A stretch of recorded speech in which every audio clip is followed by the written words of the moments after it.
On this edition of The Big Interview, take a walk down memory lane with Robby Krieger and John Densmore, the two surviving members of The Doors. Try to run, try to hide, break on through to the other side, break on through to the other side, break on through to the other side, yeah. The Doors are one of the most influential rock bands of all time. Their lasting hits have left an indelible mark on rock and roll, and their lead singer was the quintessential rock star. Break on through to the other side, break on through to the other side. Name?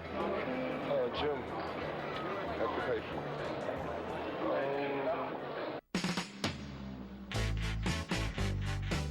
Boyish charm with a hint of danger, Jim Morrison had an irresistible stage presence. I love you, won't you tell me your name? His mischievous smile and wild abandon made him unforgettable. But he didn't become the Lizard King all on his own. Jim Morrison met keyboardist Ray Manzarek while attending film school at UCLA. And in 1965, the two joined forces with drummer John Densmore, who introduced them to guitarist Robby Krieger. The band had a unique sound, in part because of Robby's flamenco background and John's jazz sensibilities. Love me 2 times, babe. Love me twice today. Love me 2 times, baby. I'm gone away. The band's first breakout single, Light My Fire, went #1. Come on, baby, light my fire. Robby Krieger wrote the hit song, and Jim Morrison made it come alive. Try to set the night out.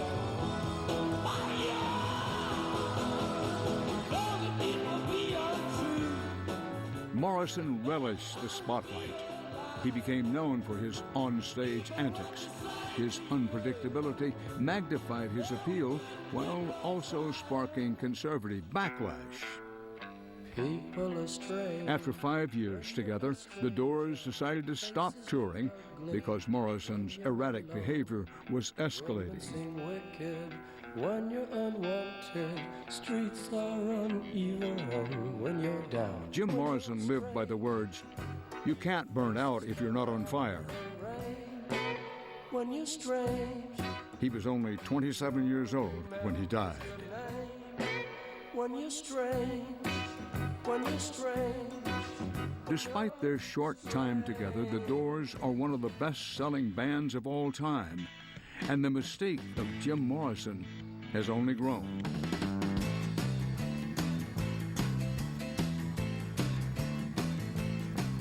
Don't you love her badly? Don't you need her badly? It was at this L.A. institution, the Whiskey A Go-Go, that the Doors were first discovered. Don't you love her badly? I met with guitarist Robby Krieger and drummer John Densmore at the place where it all started. Don't you love her as she's walking out the door? Whiskey A Go-Go. Yeah. Same old dump, but a lot of great music goes on here. Tell me about your memories. Give me a recollection. What was the room like? What was the crowd like? What was the moment like when you were playing the Whiskey A Go-Go? Well, the Whiskey in those days, it was kind of a fancy, schmancy place. It was, you know, people would get dressed up and stuff and come here. And then they had the Go-Go girl cages up on the top. You know. But the times changed. The hippie thing came along, and So by the time you got here, the Go-Go girls are gone. no, they still had some Go-Go girls. they were, you know, they were trying to figure out They were how on to their way dance. out. They were trying to figure out how to dance to "This Is the End," and that didn't work. So. But you're sitting up there with your drummer's perch, if you will, John, and looking at what was the crowd like. Hippies started coming in, and we were the house band, and all the great bands came in. Van Morrison, the Byrds, Frank Zappa, on and on and on. and we opened for them. And So we always tried to blow them away, you know.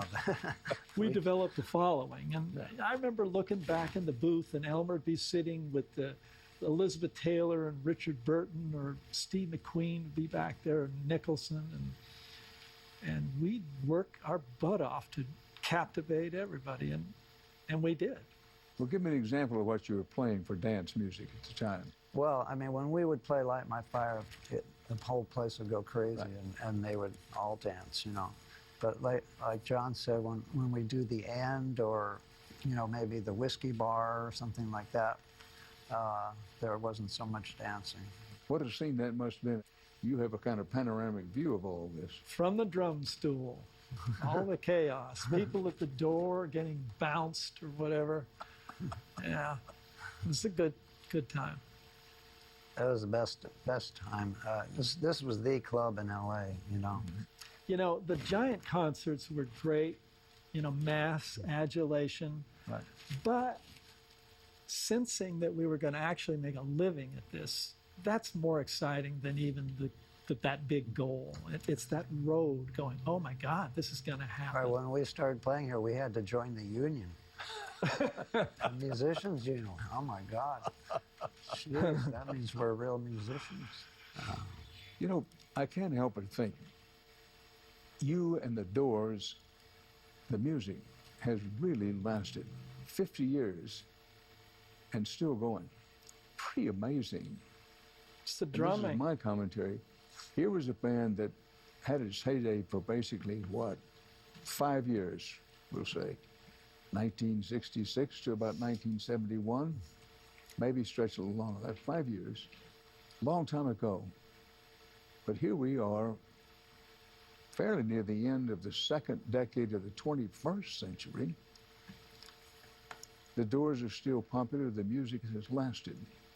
One of my favorite authors, a guy named Walker Percy, Sure. he once had one of his characters talk about Mozart and said, "No, damn, 300 years and he's still the best." Huh.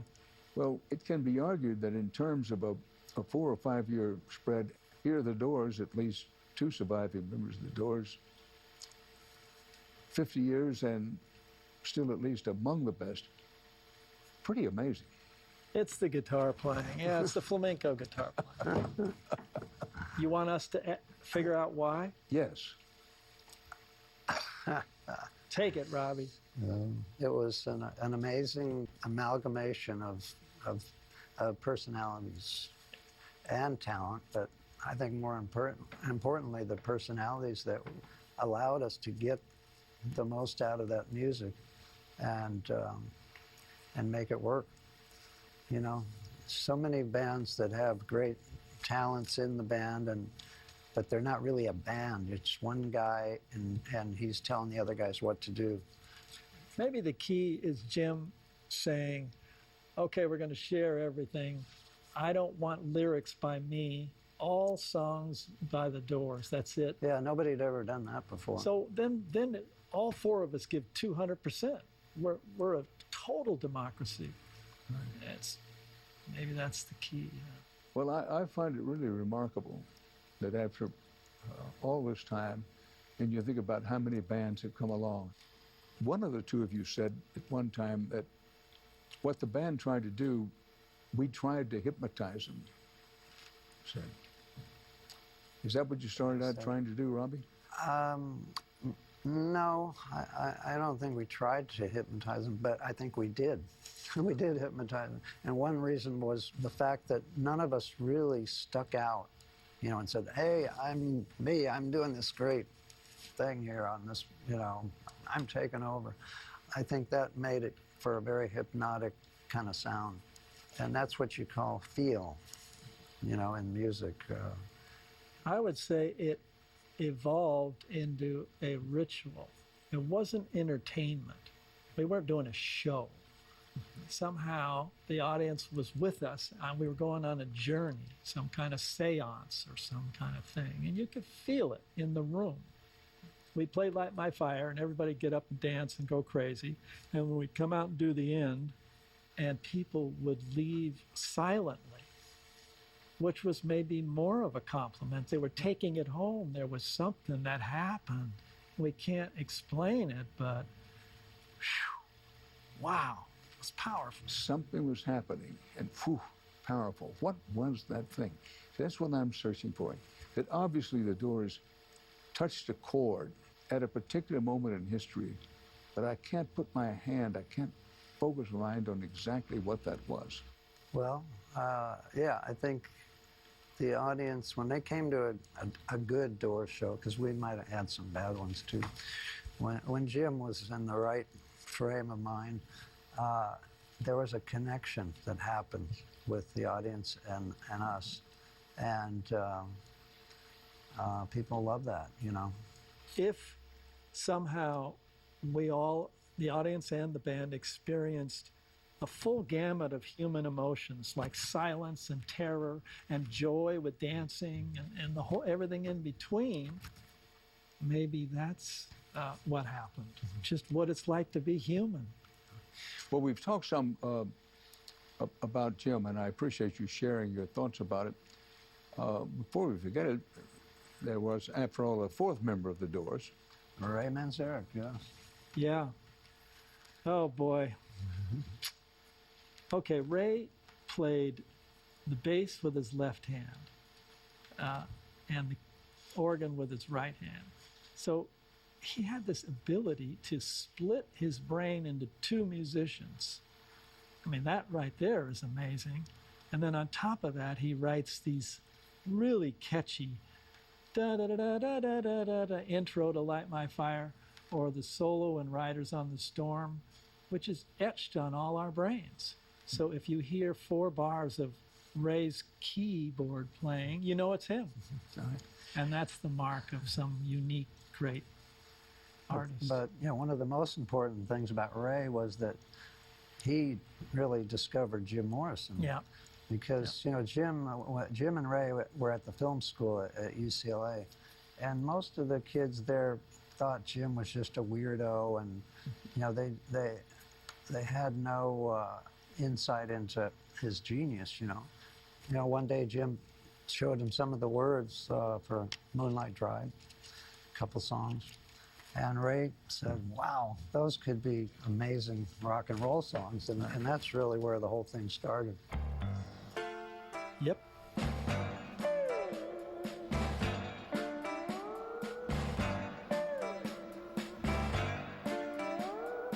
Let's swim to the moon. Let's climb through the tide. More on the rise of the Doors is next.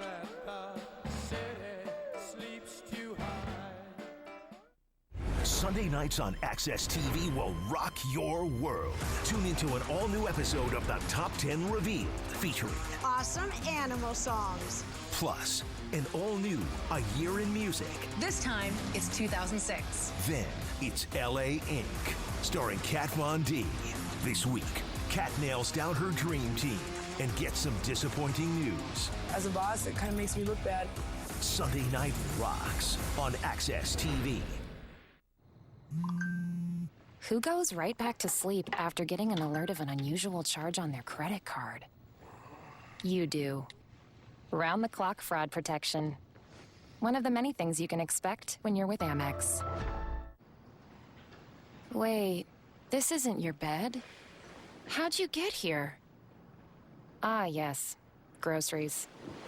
Earn points now to use on travel later. One of the many things you could expect when you're with Amex. 1, 2, 1, 2, 3. Only pay for what you need with customized car insurance from Liberty Mutual. Nothing rhymes with Liberty Mutual. Only pay for what you need. Liberty, liberty, liberty, liberty. If you're eligible for both Medicare and Medicaid, this important message is for you.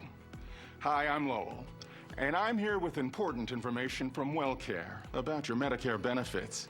If you have both Medicare and Medicaid, or if you think you may be eligible, you could qualify for extra benefits you don't have now. Right now, the only thing you need to do is call the toll-free number on your screen. Let us send you this free all-in-one guide with absolutely no obligation. I have both Medicare and Medicaid, and I don't want to miss out on important benefits. What can I get from WellCare? With WellCare, you'll have all of your original Medicare benefits, plus prescription drug coverage, dental, vision, hearing, transportation, home-delivered meals, an over-the-counter allowance, free fitness membership, COVID-19 testing and treatment, telehealth online doctor visits, and more. You'll also have a yearly over-the-counter allowance to purchase health-related items like vitamins and toothpaste at participating CVS retail locations or safe home delivery through our catalog. Plus, if you have limited income and resources, you may qualify for extra help paying for your prescriptions. How much does the WellCare Medicare Advantage plan cost? In most cases, if you're eligible, you can get these extra benefits from WellCare for a $0 or low monthly premium. Plus, with the WellCare Visa Flex card, you'll get money you can use toward dental, hearing, or vision needs that may not be covered by your plan. Call now to request your free all-in-one guide with absolutely no obligation. WellCare licensed representatives are standing by to answer your important questions and help you get the extra benefits you deserve. So call now. Call 1-877-297-0387. That's 1-877-297-0387. Hi, I'm Jonathan Van Ness, TV host, podcast host, figure skater, gymnast, cat parent, dog parent, person with great hair, and today, a Skillshare teacher. Welcome to my class.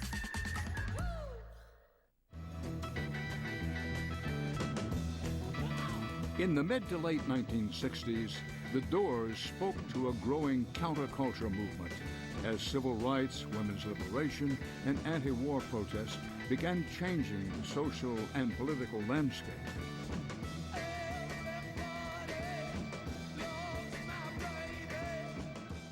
There was a period, the period when the two of you were coming up, which I would call the hippie part of the 1960s. Roughly, and correct me if I'm wrong, maybe 64, 65, 66. Was that, for all intents and purposes, the end of the hippie period?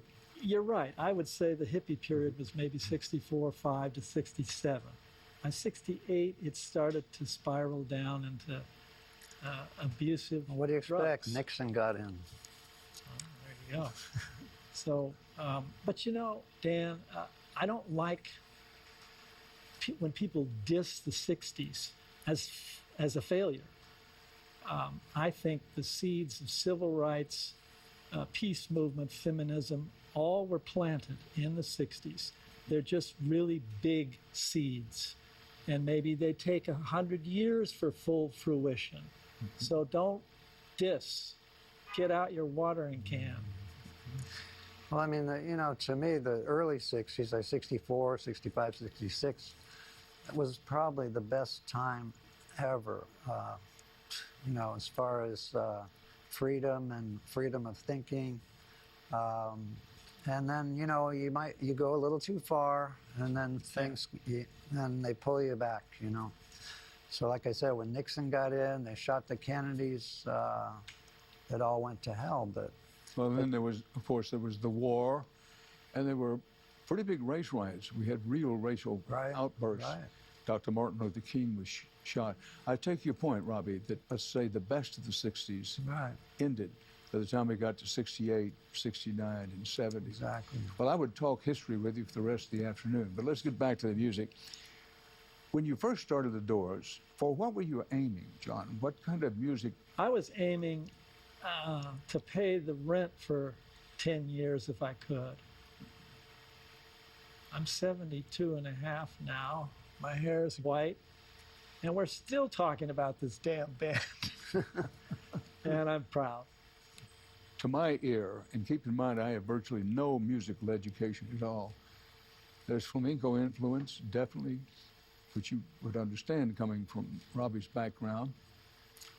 Chicago blues, jazz, sort of a melting of those. Have I missed anything? Jim's words. You got my jazz, Ray's Chicago blues, Robbie's folk and flamenco, and then the word man, this guy who had read every book on the planet, and that went on top of that bed of gumbo of sound. Yeah, it was just a great melting pot of four people that brought, you know, different things together, and we were able to work together. You know, that's the main thing, is for some reason our four personalities work together, because there's plenty of musicians out there that are from flamenco or from jazz and blues, but I think it was more the personalities that allowed us to somehow get the best out of all that stuff and mix it up and turn it to greatness. John, how did the two of you meet, and when did you meet? Oh, boy. Wow. High school. You're straining my brain cells. High school, yeah. Yeah. And we actually formed a band, John and I, and we called it the Psychedelic Rangers. We were then experimenting with then legal psychedelics. Do you remember when you first met Jim Morrison? Yeah, I do. John had met the other guys and was actually playing with them. Then they needed a new guitar player, and so John brought Jim over to my house, and I played them some stuff, which I think they liked. And you know, to me, Jim was just a normal guy. That he didn't seem anything out of the ordinary to me first time I met him. But he had these words, you know, that they showed me, and I knew that those were pretty unusual. And when did you first meet him, John? At the Maharishi meditation, Ray, the keyboard player, said, "Hey, I hear you're a drummer. Come on over to my garage and we'll jam." So I go to the garage, and lurking in the corners, this guy, bare feet, T-shirt and cords, really shy. I mean, Ray says, "This is Jim, the singer." And I'm like, "Are you kidding?" But then he hands me some lyrics. Day destroys the night, night divides the day, tried to run, tried to hide, break on through to the other side. I'm like, wow, I want to drum to that immediately. Now, you said he was shy. It's hard for me to imagine a shy Jim Morrison. He had never sung before.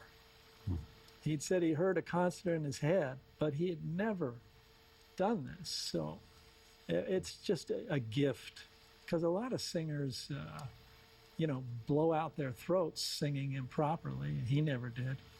And he could scream from the bowels of his soul.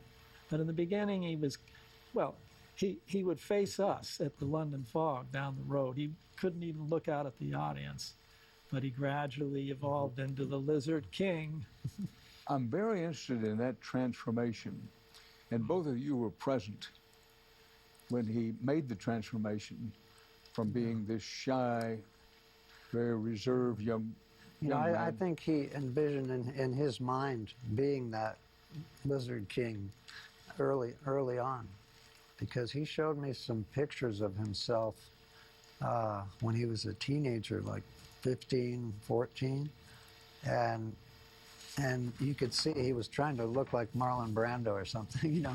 He goes, "Well, I almost made it, didn't I? You know, remember he was a little pudgy." Posing. Yeah. Yeah. So I think, you know, he always had that in him. He was just waiting to let it out. As he said, it was like a bowstring being drawn back for 21 years and then let go. Come on, come on, come on, come on, now touch me, babe.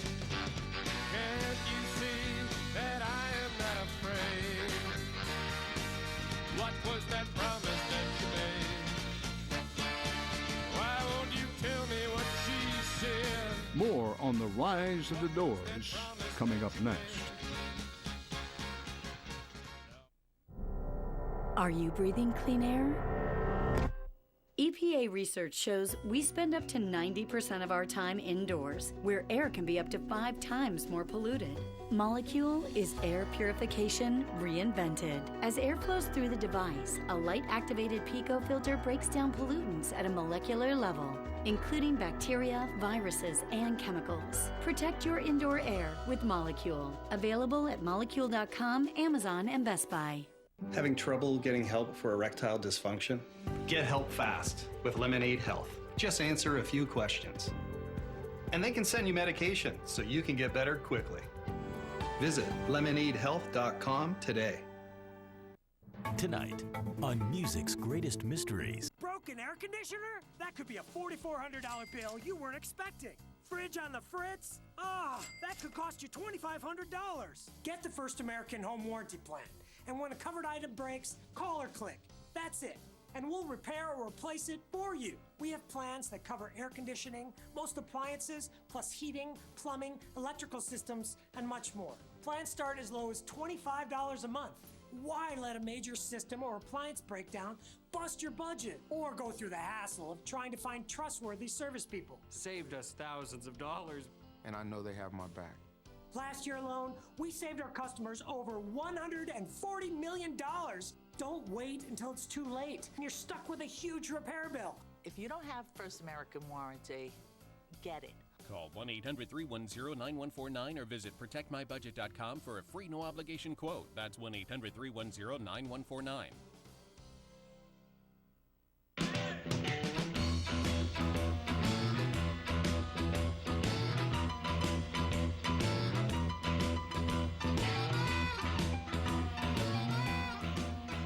I want to get to the core, really id of Jim.